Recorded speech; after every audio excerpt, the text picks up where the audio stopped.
Historical reflection you may have missed. A long, long time ago in a land far away, the king decided one day he would go fishing. He wanted to take a fishing trip with the queen, so he consulted the royal meteorologist and he said, "Oh, you're fine. No rain today. You'll have a great day for fishing." So the king headed out with the queen, and as they traveled along the road, they saw a fisherman. He was coming along with a pole over his shoulder, and the king said, "Are they biting today?"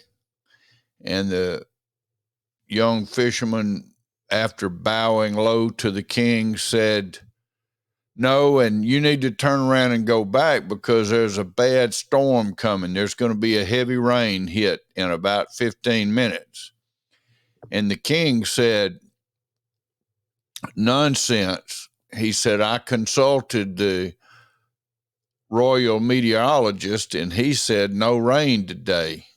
So the poor old fisherman riding his donkey said, "Okay, well, just remember what I told you."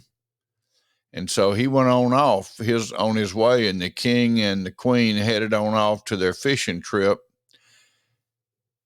They had no more got out there and got their bait on the hooks and got their corks in the water when the bottom fell out. I mean, it came a deluge. I mean, it was raining frogs and cats and dogs and all such things. So they loaded up into the royal carriage and headed back to the castle. And when they got there, he said, "Summon the meteorologist." And he summoned and he fired him on the spot.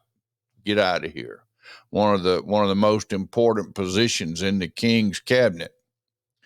Well, he called up one of his knights and he said, "Look, we met a young fisherman today. He was riding on an old donkey." He said, "Go find that man and bring him here. I'm going to hire him as my chief meteorologist." So he brought him in and he told the young man what he wanted. And he said, "Look, King," he said, "you don't need to hire me." He said, "I don't know anything about the weather, but my donkey does." He said, "When his ears are down, it's going to rain. And when his ears are up, it's not going to rain." And so the king, acting on the information from the very humble young fisherman, hired the donkey, gave him a salary unbelievable, and hired the donkey as the royal meteorologist. And thus began a long tradition of hiring dumbasses to positions of responsibility.